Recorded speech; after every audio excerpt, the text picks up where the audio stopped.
Welcome to Still Talking Uncut.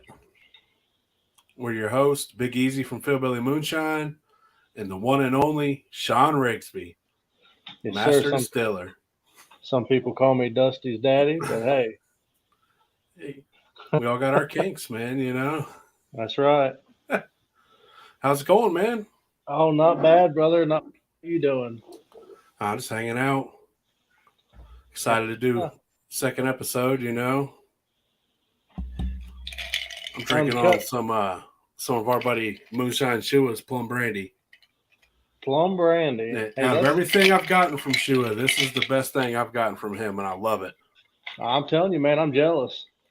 He said he was gonna send me a bottle, but He he sent ain't it to asked me. for my. He sent it to me instead. I was gonna say he ain't asked for my address yet, so I'm gonna send that motherfucker an empty bottle. But let's see here.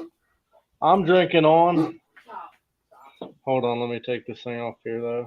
I'll tell you what I enjoy most about this plum brandy is I'm the only person that he sent a pint of it to.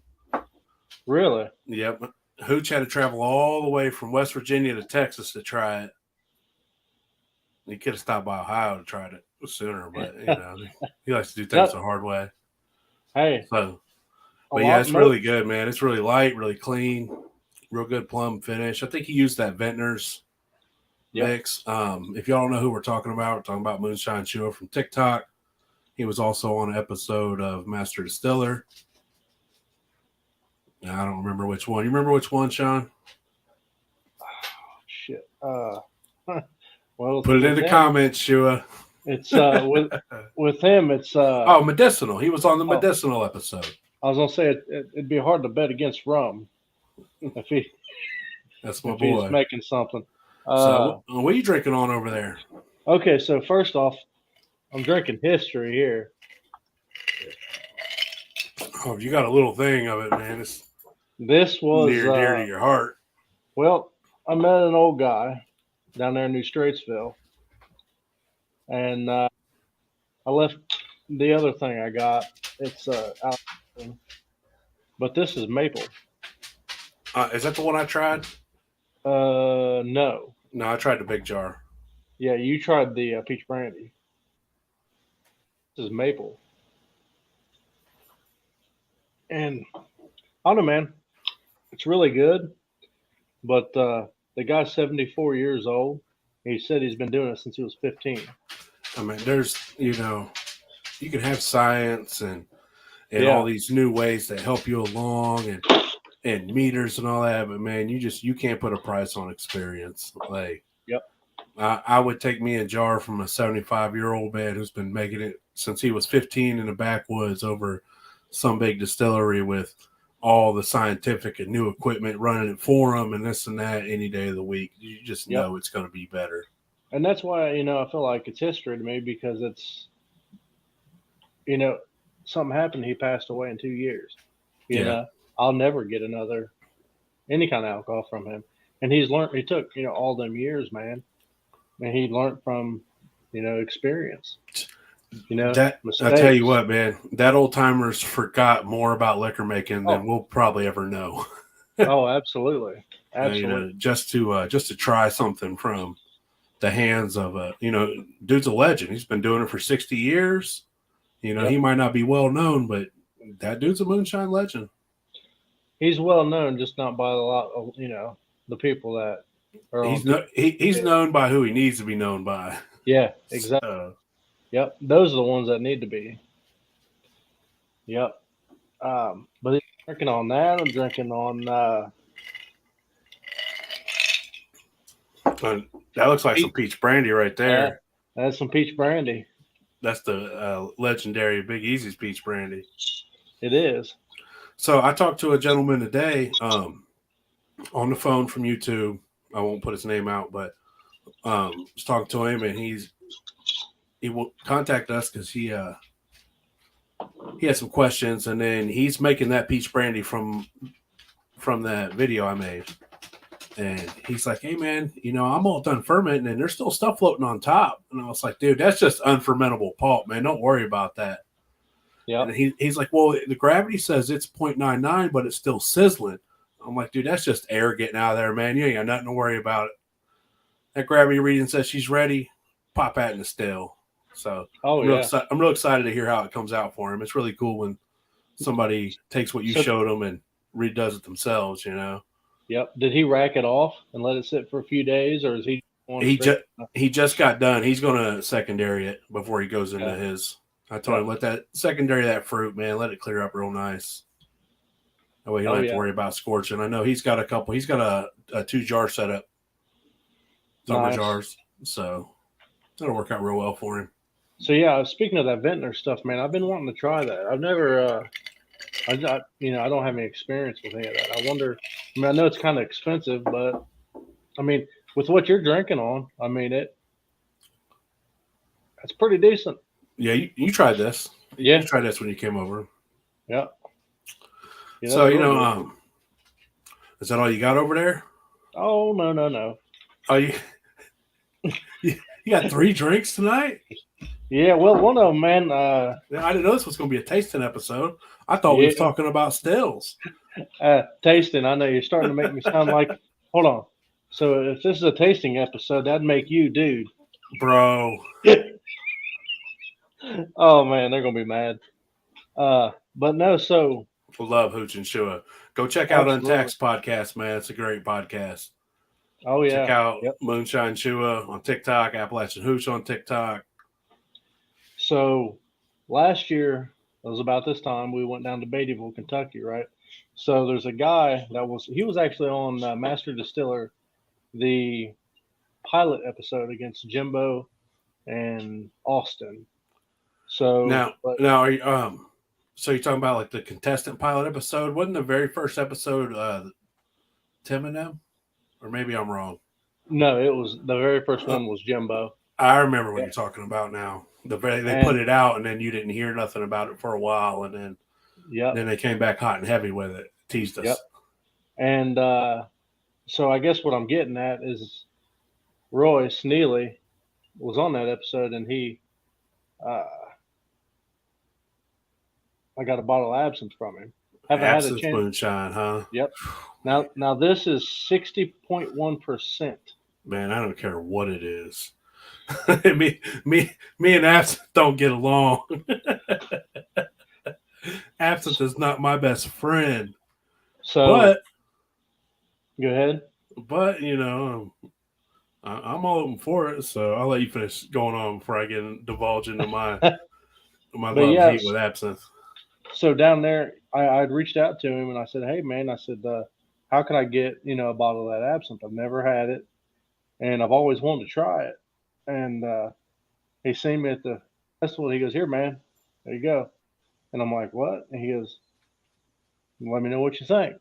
And years went by, and the festival is not this weekend, but next. Next So I weekend, figured he's probably going to be asking me how it was, and it still ain't even broken yet. So I figure this would be a good time to try it out. And I don't have any sugar cubes. I don't have. well, I'm thinking that's absinthe moonshine. You don't have to follow the. So, well, that's what I was getting ready to say. So I'm just going to do it, You gonna the do it only the way to do it. backwoods way? You gonna crack that bottle Exactly. open and get you a big horn right out of the jar. Damn right. So it's either going to be good or It's he'll gonna know be from my facial it's expressions. gonna be absinthe, and if it's anything like absinthe, you're gonna get that black licorice and Oh, damn. It's there. the black licorice. Yep. What's that? Anise? Ain't that what that is? I don't know. It's a wormwood. There is, yeah. It doesn't. It says a whole bunch of shit, but I don't want to sit here and waste 5 minutes Oh yeah, reading yeah, it. yeah. But anyway, hey, We don't care what it reads. We just care about what it tastes like. exactly. Neely Family Distillery. If you're ever down there in Sparta, Kentucky, or they just opened up one in Slade, Kentucky, which is actually right there by Beattyville. So I do want to swing through there when we're down there that weekend and Yeah, I'm check it cool with out. that. So, but here you go, Royce.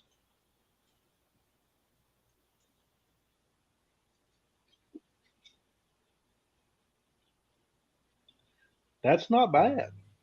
Does it got the black licorice taste to it? It does. See, But damn, that's I'm intrigued. 120. I can't wait That to is try it. that. If you don't like black licorice, you ain't gonna like it, Yeah, but I can appreciate the liquor itself dude. without enjoying the Holy flavor. shit! I'm getting goosebumps how fucking good that 120 is. This is gonna get me in trouble one night. Hopefully it ain't tonight. It's gonna be tonight. You gonna pull an old son tomorrow? No, no, no. I got shit to do tomorrow.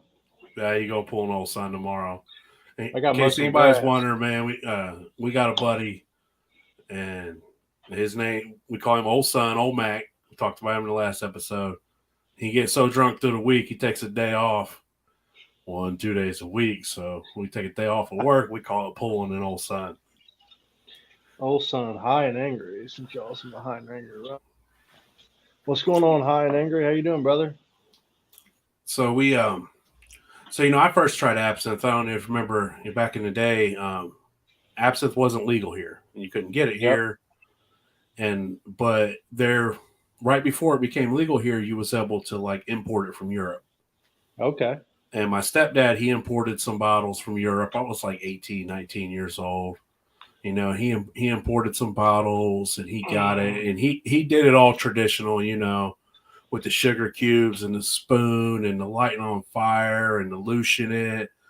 And I tried it, and it was like, it was all right. I was 18, 19. I didn't like black licorice. I still don't. But, it had that burn. It's high proof because it's usually real high proof when you get it. And he hyped it up. He was all about big things from overseas, and so he hyped it all up. And so I'm 19 years old. Hell yeah, I want to chase the green fairy. I want to chase her down and look up her skirt. That's right. Let's have a good time. And so we try some of it, and it's good and all that. And so him and my mom, they go out of town for the weekend. And I'm like, well, there's a bottle of absinthe sitting there. And so, I'm not old enough to buy liquor, but I got money. So I leave a fair amount of money on the shelf for his bottle of absinthe. And I take this bottle of absinthe, man, and we're just drinking it right out of the bottle, like teenager style, we're in it to win it. And we're just hammering this. And and I remember the next day, man, I got so sick, and it was just black licorice tasting it. And so I got a love-hate relationship with absinthe. It's amazing. Yep.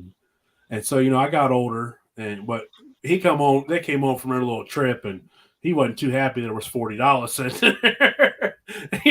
he wanted his bottle of absinthe, but that's neither here nor there. Hell yeah. And so I got older, and I'm an adult. I'm in my early 30s, and I see a bottle of absinthe with wormwood because it was hard to find with the wormwood forever. And so I buy a bottle of it, and I take it home, and I do it all up like him, how he did it. I'm reliving my dream, my early ages. And I take a sip of it, and it was just like it was the day after all over again. Oh, man, I didn't want anything to do with it. So I gave that whole bottle to Phil Billy because he's an alcoholic and they'll drink anything. And I'm like, here you go, man. Drink this. And he popped it open and took a drink of it. And he's like, that's terrible. And I was like, well, you're not supposed to drink it straight out of the bottle. I learned that when I was 19 years old. That's my love-hate with absinthe. But I really want to try that because I'm older now. I can appreciate it a little bit more. So what's funny about this whole ordeal is I'm really not big on black licorice myself. But the alcohol, I don't want to say overtakes it, but I mean, good alcohol.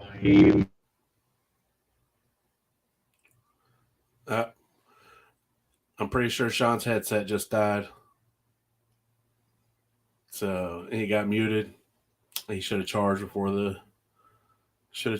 we came on. So he's gonna have to figure out something. Guess I'm just gonna take over for now. I don't know what he's got going on. Maybe he needs to unmute himself. We back. We're back. We're back. But anyway, so yeah, what I Right. was saying See, was totally uncut. We're not even going to edit any of this out. fuck it. Sean don't That's know what how to work his equipment. you're not lying. But yeah, so Royce makes damn good alcohol, man. And actually, I think he's a ninth generation, and Do you know just if he's still using some of the same recipes yes, from yep, 9 generations ago? yep. See, And what's to me, that's the heritage part that comes in, like we talked about in the last show. You know how you yeah, got heritage versus a new beginner. It is really cool to fall back and be like, man, this recipe's been run for almost 100 years. oh, absolutely, absolutely. And one thing, like I would eventually like to have him on because I mean, there's a lot of history. It's been in his family, but he actually started out when he was in college, um, making it in the dorm room for apple pie to make money. It seems like a lot of people started out with apple pie, even if they just Yep. even if they were just buying Everclear. Yeah. Is in the beginning you're like, oh man, that's high proof liquor for a good price. I'll get me a lot out of that. And it seems like a lot of people started out that way, and then it was just like they got tired of that crap flavor, and they're just like, man, I'm gonna make it myself. Man, if So I like liquor, clear liquor is the best way to go. But I mean, if it's flavored, at least it's flavored like this. yeah, So, but we can go on with the podcast. Don't mind me. Just yeah, I know what's happening to Sean tonight. Do you want to call work now and take your old son, or are you gonna have the old lady call in the morning and just say you're sick and you can't come to the phone? so the beauty of where I work is we call in, and there's the operator that operates the plant. So all we got to do is call them like, hey, put me in for a sick day. You never talk to your boss ever. Can't beat that. Hell I no. already took me an old son tomorrow, so we're good. I Yeah, I was thinking about taking a half a day tomorrow. I mean, You save I it for was next week. I've already got that put in. Okay. I was thinking about making it 2 Fridays, but yeah. Well, I'm thinking we'll pick up where we left off on the last one. We started to talk about how we run stills and things. So Hmm. I figured, let's talk about stills in general for beginners all the way up to your big distilleries. Like for me as a beginner, I started out on that Vever, that Chinese style Vever with the football column. And for any beginner, them small stainless steel pots from Amazon, $150, $160. They're a great way to learn on. They do have limitations. You're only going to get such good alcohol out of them. Um, and I know a lot of people had purchased that football column style Vever Hmm. because of my videos through the years. So I took a little inspiration from one of the jar setups you made and developed a little thumper jar for it. So make that little old column style still better because a lot of people still have those. That is fucking awesome, by the way. I love how you did that. And they're I've seen here frequently Vevers come out with some different styles that are more like a pot, a little thumper, and then a worm. Oh, But really? yeah. Well, for a beginner, I think those Chinese Vever style stills they're cheap and they're great to learn on. Good way Yeah. to get your feet wet. And then, I would think cake still. We have cake still holds a little spot in our hearts. Cake stills are tried and true. Oh, yeah. And just the things you can do with them, like the Man, setups like Rip Gibson at Tennessee Thumper Stills makes for a cake. It's yeah. amazing. It's like, man, that piece of art should be in a museum or at a big time distillery, but here you see it in somebody's garage on a 15-gallon cake, and you're just amazed because it's so beautiful. And just the things you see that people do with these cakes, and even the things that you make for them. I'm always like, bro, that's so badass. I love the interchangeability and And- I really think that the kegs are a lot more flexible than a lot of other things. oh, yeah.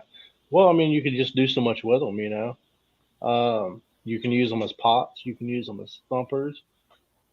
I mean, there's people that cut them in half, weld them together. DRC stainless. The He things that builds. he's making out of stainless steel kegs is amazing. Yeah, he builds beautiful shit, beautiful stuff. They're so versatile. Like your keg can go from your pot, like you said, to a thumper off the 50-gallon drum in a matter of minutes. Oh yeah. You could pipe 2 or 3 kegs together and run them in unison, and then like the jar setups or that's and then the different sizes of them. You've got your 7.5s, you got your 5-gallon kegs, and you could run them in unison and step it all the way down and get 3 distillations out of just kegs. hmm Well, and essentially, you could use the 5 gallons kind of like you do jars in a way. You could have the pot, and then you could have a 5 gallon, and then a 5 gallon, and a 5 gallon. And just run them like big giant infusers and fill Yeah. them up and I Yep. and what I've noticed a lot is you can all the 2-inch stainless parts for them now that you can adapt them with all these stainless steel. Like you hop on Amazon and piece together a giant still and create it any way you want. You can add infuser jars to your thumper just by hmm putting a 4-way and a right angle on there. That's right. It's crazy, like that setup that I set up over in New Strasbourg when he was there a couple weeks ago. Oh yeah, that was a And good time. I really think kegs have they made it more. They helped with it going mainstream. Yep. More people can vision themselves acquiring a keg, and because it's also more of a way to distill in the dark, if that Oh makes any yeah, sense. people have kegs. Yeah, my pot's a keg. They ain't gonna think anything of it. Like it's just a keg sitting there with some copper pipes, and so I think it allowed people to distill more openly, hmm but still distill secretly because there for a long time it was a very very hush hush thing and nobody really talked about Yep. it. Well, and for the longest time, even before I got started, it was all copper pots to me. I didn't know any different. And then I actually got online. I was looking around, and people are like, "Yeah, you can stainless pots and all copper from there." And I'm like, "No shit." Well, and then I got on. I was just looking. Well, I come across Brian Silcott, and Well, Brian gets mentioned in 2 back-to-back episodes. I'm telling you, man. But Man, I got so me a pot from him, man. Love it's Brian's good work. shit. Yep. Uh, but then he was like, "Why don't make stainless?" Or not. At the time, he didn't really. I think he had I don't want to say just gotten into it, but he had not been around it for too long, the building Yeah. aspect of it. Uh, but I got on Mile High and I'm like all stainless. So I just got copper scrubbers and just started packing them up in there. Yeah, just try to clear up them, get the sulfates Yep, out, make it cleaner. yep. And looking back now, I guess towards I can't say that 8 gallon ever made me good liquor because I Because you was can't just ferment learning. 5-gallon buckets. Well, see, it's funny because I went to one of them totes. You know what I mean? Like I Yeah. keep shirts in when I go to festivals and stuff. I wound up getting me a 10 gallon tote, and then it started working off a little bit better. It's like the bigger I went, the better it worked. I don't know what it is about that. Yeah, so we've got the cheap Chinese beverage for people to learn on. We got kegs that I think have really helped taken the whole moonshine community to the next level as far as getting normal people into distilling. Because anybody can go get 2-inch pipe, watch a video, and learn how to solder. It might not be great, but it'll work. And if it leaks, you can always just paste it up. Yeah. And you got your milk cans, your stainless steel cans that you can use for pots, like what you came up on. hmm I And remember running that little 5-gallon one Patchy had at his house on his stove, sitting in his apartment. It was wild. It's like second time I met him. I come over, we're running liquor in his apartment. I still got that some bitch sitting outside. That's uh, never get rid of that. That thing's No, gonna go in our museum one day. man, I got that actually from when I had Rick Gibson build me a still. He built me a 26 gallon. Well, I bought the 26. I bought all of it, but anyway, It was a 26 gallon that went through to that thumper that you're talking about that you ran as a pot. It come up and went through 3 jars and then a condenser, and I loved it, man. Everything about it. Hell, I got the the bench that the thumper was sitting on is actually sitting out in my building. I use it as a workbench now.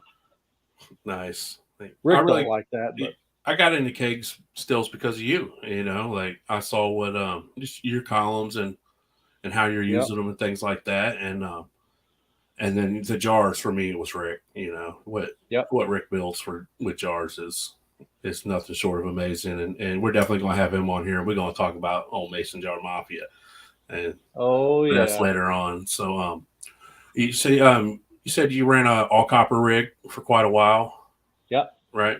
You see, I've run me a 20-gallon all copper rig, and you know I'm going to say something that might not be popular opinion, but I truly believe that an all copper rig tastes better than a stainless rig.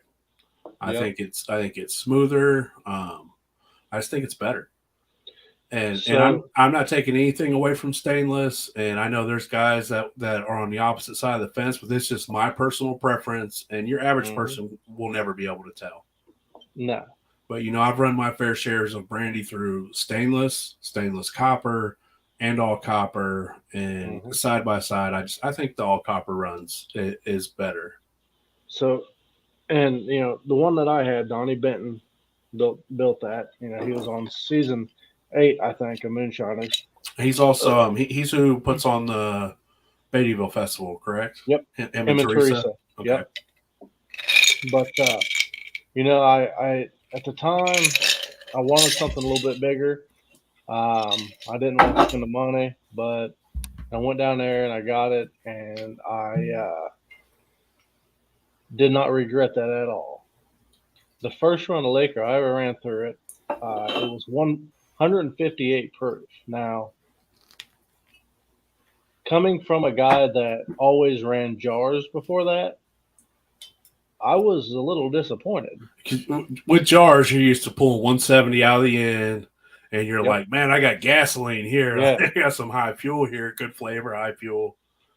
But as soon as the heads were done and I tasted that, the regret was just, or disappointment was just gone.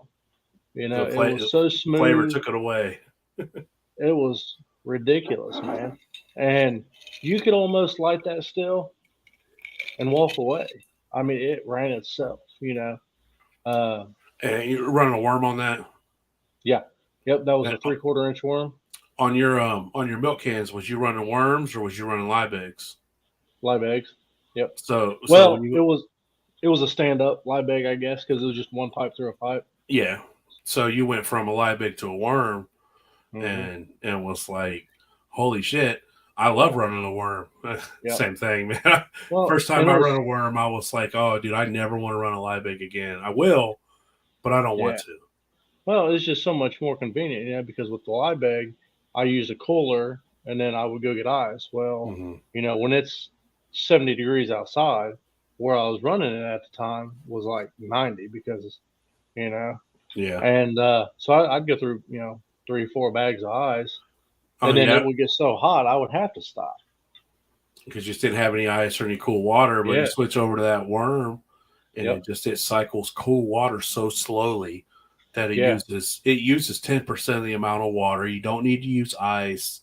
Yep. So you know, for all you that are still running live eggs and you haven't moved up to a worm yet, yeah, I recommend if you're running a cake still, move up to a bucket worm. You just a simple bucket worm. You can get them from Sean. You can get them from me. They Yep. are. It's once you go If to the worm, you don't go back to a live egg. if You're just so happy. if you're running anything, I recommend you go to a worm because one, it allows you to run it faster because it's got more time getting cool. A lot more coils. There's a lot more copper. Yeah, Like a lot of people don't realize. Like inside, like even a 5 gallon bucket worm for a keg, we put 10 feet yeah, 5/8 outer diameter copper in there, as opposed to usually a Liebig you get from somebody. A 3 foot Liebig is a huge Liebig. yeah. At the biggest three Yeah, so foot, you're I would going say. from 3 foot to 10 foot, and instead of 2.5 feet of that Liebig inside of a small pipe you're pumping cold water through, you've just got a huge bucket. You could just cycle nice cool water. Well, and a lot of times, man, when it was like, say, 70, 75 degrees, I'd go out there and fire it up, and I wouldn't have to cycle any water. A lot of people think I'm crazy, but that's just like I was telling Hooch, with that pond. Mm-hmm. When you jump in water, the deeper you go, the colder it gets. So yeah, that's why when it's hot outside, you fish on the bottom because that's where they're at. Yeah, cool. Exactly. So you could walk out there, man, and it'd be steaming across the top. You touch it and it's hot. But if you take your hand and you just reach that in there real quick, 6 inches, 7 inches down, it's 60 degrees again. So you ever run plate still? Like when I say plates, I mean columns with plates in them. What are those type of stills good for? Vodka. You see those. You see those a lot in distilleries. You'll walk in and they'll have a big old pot, and there'll be just plate. And for your average person, they just think like, "Oh man, that's a badass moonshine still." But so what's each one of those plates do, and what does that do that say your copper pot with a thumper doesn't do? Well, the more plates you have, I don't want to say they act as a distillation, but I guess that's kind of the way they're put out there to be. So I guess, when people say, they've got 4 plates on there, I guess they say it's, 5 times distilled, counting the pot. And some people don't. Some people don't believe that's true. They're just like, oh, that's plates. It goes through plates. In my mind, each one's a new distillation. So you run it through 4 plates, and you put 5 times distillation on your bottle because you distilled it 5 times. Well, and that's not even counting the deflator or deflagmator or whatever that's on top of those plates, and all that is a condenser. And so that we call it a deflag. Yeah. Hillbilly terms. We call it the deflag. And so that causes the water to condense on the pipe and fall back down to up your proof, correct? Yep. Okay. Yep. And you can run them with it, or you can run it without it. I have heard they run a lot better with them than they do without them. Yep. I've a couple people run them. They said that without the deflag that they fill up a lot more. Without the deflag, they fill up more? Or I'm sorry, with the deflag, they fill up more because that water's falling back down in them. Yep. And you notice on the big one, on the big plates, like your 4-inch, yep. It's got that drain valve in it. So when it gets too full, that water falls back down into the one below it until it gets back into the pot. But when you run like those 2-inch ones that you see a lot of people throw on kegs, they don't have that. So those sight glasses, they fill almost all the way up by the time you're at the end of your run. So that's one of the drawbacks of running like the small 2-inch column still, plate still, as opposed to the big 4-inch or bigger. Now, just so people know, if you are interested in one of them, you can get a 4-inch, but there's a reducer you can get from 2 to 4, so you can run that on a beer keg if you want. Big old 4-inch plates on a beer keg, or 50. You know what that would look? That would look like that keg skipped leg day forever. Big top half, little bottom half. I mean, hey, if it gets the job done, you know what I'm saying? And to go back to talking about worms versus Liebigs, how many distilleries you see running giant Liebigs? You don't. Exactly. It's either worm or shotgun. Yeah. And shotguns are very efficient too. I've seen with at least a 50 gallon. I've seen a 2-foot shotgun ran on a 50 gallon with plates, and I mean, it was turned way up, at the end. Personally, huh? And it ran great, So it, a lot of times with them Liebigs, the big problem I've noticed is, when someone does turn it up a little bit, you'll see a little bit of vapor come out the end of it, just because it don't have the time to get cool, or the water has heated up throughout the run, so it's not giving it, getting it cool enough. You know what's hard to steam out of the end when you're running? A worm. A worm. It really is. It is really like, in order to steam your worm out, you can't have water in that at all, or you just have to wait for hours for the whole thing to heat up so high. And yeah, I know worms the way to go. We're going to have you on the worms in this episode, and if you're going to run any type of still, man, and you just want to run more efficiently, then you definitely the worms the way to go. You know, the old back in olden days, you know, they worked. They figured them out back then. You know, tried and true, man. That old man you sipping on right there, I bet he runs a worm. Yeah. You know, and hey, if it worked when they was making liquor out of car radiators, you know, then it's going to work with a lot better tweaking now. Now, if you're looking for, you know, to save space, a lot big's the way to go. You know, if you're looking for, you know, just a little bit and then straight out. Yeah, you know, if you're running 5 gallons or smaller, then yeah, man, run you a Liebig. Yeah. You're running a beer keg, you could run a Liebig, but if you was to put a little 5-gallon bucket worm on that, you'd be happy. Happier. Yeah, for happier. Sure. For sure. So, you know, when you're running, how do you run? You know, some people, they heat up really slow, and then they wait, and then they drip, and they drip. Some people drip, and you know they'll run a 20-gallon still for 15 hours because that's how they think it's supposed to. Well, that's how they run. Everybody runs different, just like anything else. Right. And I see that a lot, you know, and it drip. So if it's me, nowadays I would never run anything smaller than a beer keg. That's just a preference. Waste of your time. It's not worth all the effort. Right. So, and with that being said, the way I do it is I turn the heat up. You know, I don't put anything in it that's going to scorch. You know, if I put something in it, it's going to be in the thumper. You know, aside of the liquid. So I'll turn it up and I'll let it run up.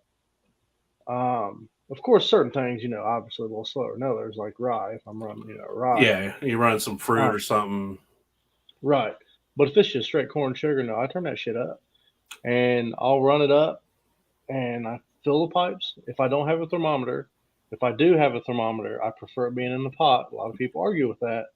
Me personally, I like to run without a thermometer. I enjoy it so much better. Yeah, I do too. But if I have one, I prefer it being in the pot than the vapor path because that's how I learned how to use a thermometer by Donnie. You know, he kind of just said, well, you know, you don't have to pay attention to it, but you can.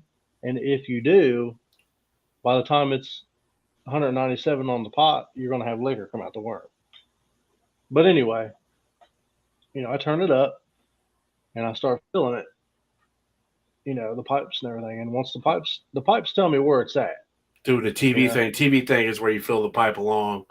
Yeah. I always call that the TV thing because it's what you always see on TV.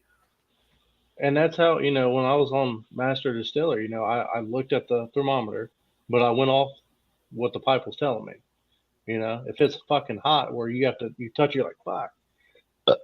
That's where it's at. So you're saying that you heat it up quick, and then as soon as you get out the end, then you back it down to what you want to run. You get the stream you want. So once I get it to the thumper, I start thinking about when I'm going to back it down. So once it starts coming out of the thumper hot, that's when I bump it down just a little bit, and then I let it come out. So you don't come steaming out the end. Gotcha. Right. And then once it comes spitting out, blowing out, whatever, I turn the heat way down till it almost stops. And then I inch it up. And then once I inch it up, I want the smallest stream past the drip I can get. Okay, so you're not a drip. You like a pencil lead. Yeah. Yep. And that's with any still, you know. I don't know where the drip came from because if you go so fucking slow, you don't get good separation. Mm-hmm. You know what I mean? Because it's like, oh, do I want to boil? Do I not want to boil? What am I boiling? You know, is it methanol? There's a big consensus that drip will up your proof, and you know, and I've done it. That's how I used to run at the beginning, and I did too. And you will get higher proof, mm-hmm. but for me, at the end of the day, is overall You 10 higher proof of your overall end product worth 10 to 12 extra hours of running? For me, hell no, it ain't. Turn well that see some here, bitch up and let's get our liquor out of it. Let's get well on down the road. well hear me out, right? Like you said, 10, 12 hours. You're running a beer keg. How many runs could you get in 10 or 12 hours out of a beer keg the way we run it compared to the way 10 to 12 hours on one run? Three. Oh, If I'm not done with a beer keg in 4 to 5 hours, it ain't then worth your time. yeah, it's not worth my time. No, hell no, And not at all. I'm the But I same mean, way. Let's get in, let's get out. It's going to be good liquor no matter what. Our proof might be just a little bit lower than it would have, but we ran twice. I ran twice the amount in the time it ran the drip, drip, drip. I see a lot of people. The tradition, man, the coon pecker. A lot of people use the coon pecker, man, and if that's what you like, man, then that's your thing. But I'm a firm believer, and I always say it, man. I like my liquor like I like my wife, without something else's dick in it, and that's just who I am. you know, like I'd I never would drink anything that I wouldn't want crosses to two drink dicks. liquor off my own dicks. I definitely don't want to drink it off a coon pecker. But Hell no. if you feel that's a big part of the tradition, then more power to you, and that's your choice, and so you do your thing. So, what does moonshine tradition mean to you? Like, what is that? You know? Well, I think it means something different to everybody, and for me, the tradition is the old man back in the woods who was doing it, who started it in your family, like that, like your grandfather, who probably got it from his grandfather. To me, that's the tradition I'm talking about. Like Hmm. passed down from generation to generation. Whereas for like me, I don't have no tradition to follow by. I set my own. So maybe my grandkids are going to be like, nah, I don't like Dex in my liquor. So, But you know what? You know what though? That is cool because you're the one that started that. yeah, and that's what we talked about last episode. Like, you Down got the to be the road, one. yeah, your grandkids are gonna be like, man, my papa did this. He made moonshine. No Dex in your liquor. And that's cool to me though, man, because it's everybody's got a different story, and everybody got there the same or different way. yeah, and, I think You it's know, cool that you can fall back on your tradition that was set by your, we'll say, forefathers. So but why? Why? Let's see. Well, I guess what's the phrase I'm looking for here? Why honor another man when you can make the legend yourself? yeah, but on the flip side of I get that, it. if you have that man and he's your bloodline Yeah. to honor, then you honor the hell out of him. Oh well, absolutely. So it's both sides of the fence, and to me, each side is amazing. Yep. And you have a story to carry on, and another one you have a story to write. Yeah. And so they're both. And then if you can get two people like that to collab together, you've got one carrying on a tradition, you got another one starting one. What a great team that could make. That right there could end up a few barrels being full. Quite a few barrels. So before we end this up, because we've had people here a long time. What's the biggest one you've ever run, Sean? How many digits? You ain't got to tell how. We looking at 3 digits, 6 digits. It's three. Oh, it's three. Yeah. Nice. Solo, or did you get to run it with a buddy? I ran with a buddy. What about you? I ran it with a buddy. We'll go with a triple digit too. So All right. Yeah. we'll leave everybody guessing who, what, when, where, why. So I, you know what? I don't think I'll ever see the four unless I was in a distillery somewhere. But even at that point, man, once you get that big, you're not a distillery anymore, or you're not backwoods no more. yeah, because like for me, if I was to run a 300 or even 100, I'd be so worried that I was going to prison and I'd worry myself to death. But Yep. uh, But don't do it no more, man. That's why I got into building stills. Yep, and it's fun, get with the buddies and just drink up their liquor. And I make how-to videos, but I won't divulge my secrets on my how-to videos. So, but man, we really appreciate everybody tuning in again for our second episode. We'll be back next week. I'm not sure what we're going to talk about. We'll figure out something, and it's hard telling, but it might be entertaining. That's hard telling. I know it'll probably be after we get back from Beattyville, but it might not. We might get one more in before we go to Beattyville. Yeah. We're going to Beattyville on the 17th and 18th, Beattyville, Kentucky. So if you're going to be at Beattyville, Kentucky for the second annual at the second one? Yep, the second annual Bourbon and Moonshine Festival. Yep. So we'll be there Friday and Saturday. So if you guys are in the Beattyville, Kentucky area, June 17th and 18th, stop by the festival, and Sean will have a tent set up, and you'll see my big ugly self sitting next to him, cooking in the sun. So hopefully we don't get stormed out this year like we did last year. So, man, if we did, I'm gonna have to find some liquor local or something, because I got some. But we appreciate y'all tuning in, man, and thanks for listening. And yes, sir. We'll see you again soon. Shine on, folks. On.